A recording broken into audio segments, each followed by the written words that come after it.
I take you to the candy shop.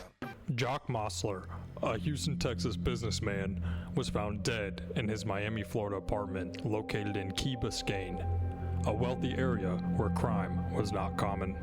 His body was discovered on June 30th, 1964 by his wife, Candace Mossler. Mossler was worth a reported $30 million at the time of his death, which is the equivalent of $300 million in today's dollars. His body was found on the floor wrapped inside of an orange blanket. He had been bludgeoned and stabbed a shocking 39 times. Jocks was 69 years old at the time of his murder. Starting off with our first suspect, Candace Mossler, otherwise known as Candy. Jacques' wife, who was 44 at the time of his murder. Candace was a former model that ravished her later life as a socialite and was viewed as a beautiful and charming woman. Melvin Powers. Melvin was the 22-year-old nephew of Candace Mossler.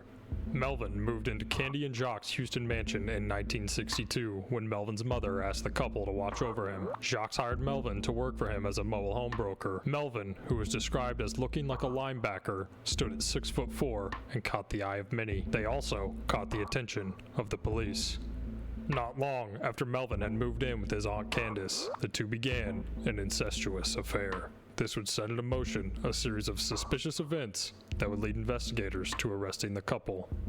In her own testimony, Candace claimed that Jacques had been stricken by a, quote, illness that turned him into a homosexual, end quote, and thus sought companionship from her sister's son. Upon learning of the affair, Jacques proceeded to fire Melvin from his company, evict him from his home, and move to Miami, Florida. 8 months later, Candace would make an impromptu trip to Miami for her adopted children to visit Jacques. While in Miami, Candy took her children on a midnight car ride that is at the very least convenient, and in the minds of investigators, suspicious. Candy went to the hospital at 1:20 a.m. stating that she was having a severe headache. Meanwhile, Jacques' time of death was believed to be at 1:30 a.m. based on witnesses hearing the family dog aggressively barking, as well as claims that a man was heard screaming, "Don't do that to me," and "It's you." After taking her children to the hospital, the group then went to a diner and eventually arrived home at 4:30 a.m. to find Jacques dead in his Miami apartment. When police asked her of a possible theory, Candy claimed that it could be a business partner.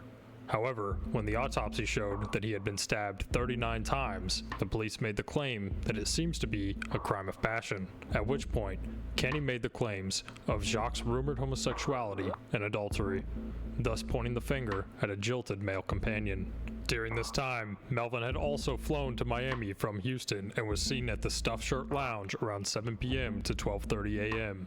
Witnesses claimed that Melvin was at the Stuffed Shirt Lounge located near Jacques' apartment in Key Biscayne.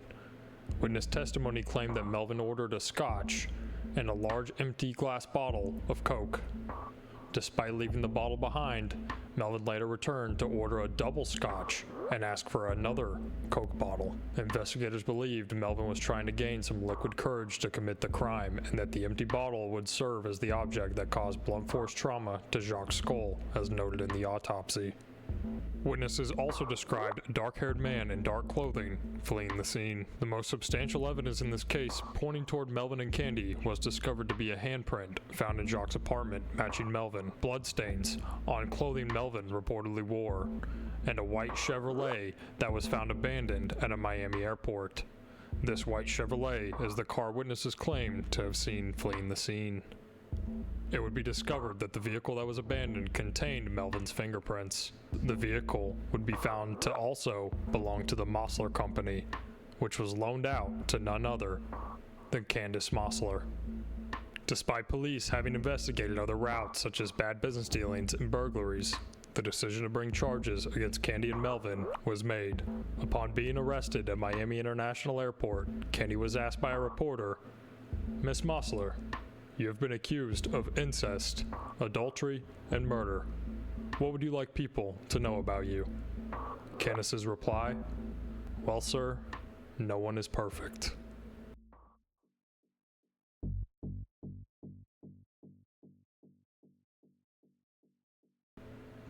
Candy hired Houston defense attorneys Marion Rosen and Clyde Woody. Marianne Rosen was noted as being a prominent female attorney who was considered as beautiful as she was sharp. Rosen claimed that, quote, "We did not want women on the jury because female jurors, as a rule, are very harsh on female defendants. They really scrutinize them carefully, find fault with any little thing, whether it's their clothing, their makeup, their demeanor, their dress, whatever it is, they're going to find fault with it. So we really wanted an all-male jury." Candy also hired Texas attorney Percy Foreman to represent Melvin, a legendary attorney who famously represented Jack Ruby after killing Lee Harvey Oswald. Foreman was known to brag that he preferred murder cases as there was one less witness. The prosecution claimed that the murder was financially motivated, as Candy would stand to inherit millions of dollars and control over Jacques' businesses, while the defense claimed that the case was sexually motivated and Jacques was actually murdered by a spiteful homosexual lover. Attorney Percy Foreman would go on to broaden the list of potential suspects to that of business affiliates, stating that a man of great wealth has many enemies. The prosecution claimed that Melvin flew into Miami the night of the murder, committed the crime, and flew back at 8 a.m. the next morning. There were several witnesses to attest to this theory. A ticket agent in Houston testified to selling Melvin a ticket to Miami on June 29th. A stewardess confirmed that Melvin was aboard the plane, and the manager of the lounge Melvin was seen at stated that he had seen him at his bar between 7 and 8:30 p.m. the night of the murder.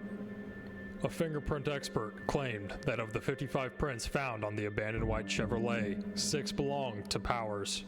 However, when Foreman proposed the question, you cannot tell whether Melvin drove that car in June, May, or April, can you? The fingerprint expert concluded that he could not.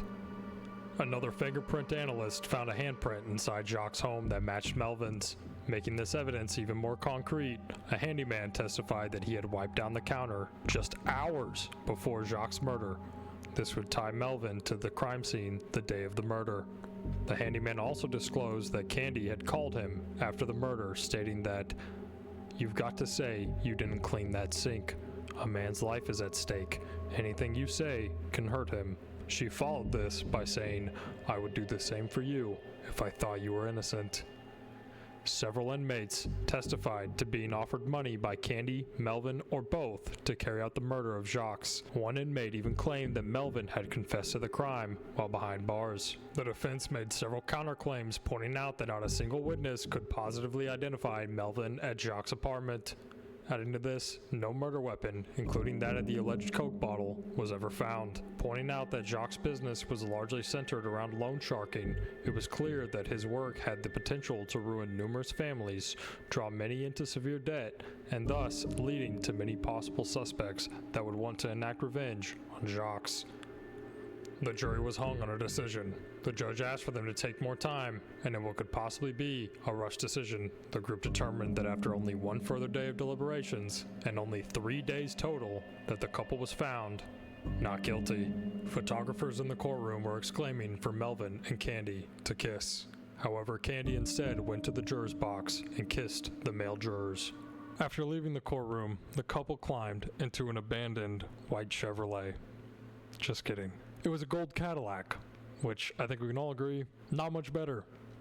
And they went on to live happily ever after.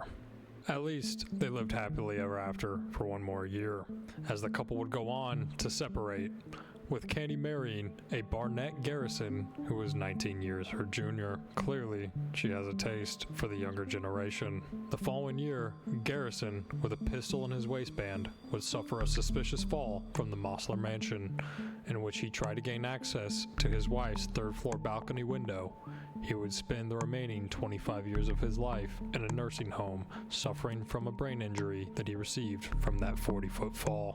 In 1975, a year before her death, Candy revised her will, awarding most of her estate to her biological daughter and excluding her 3 adopted children, whom, you may recall, were with her the night of Jacques' murder. Candy would pass away in 1976 from what seemed to be an overdose, in which she would be buried by none other than Jacques Mossler. Now, it is widely debated that the trying of the two lovers together could be what led to the downfall of finding some justice. Proving Candy's role in the plot was more difficult than Melvin's. The all-male jury and homophobia within this time period also could have influenced the all-male jury to side with the beautiful Candy and Rose in defense. The trial of Candy Mossler and Melvin Powers is a notorious case that has everything from incest to invest. While potential theories arose of police corruption, the problem of circumstantial evidence is ultimately what led Candy and Melvin to be found not guilty.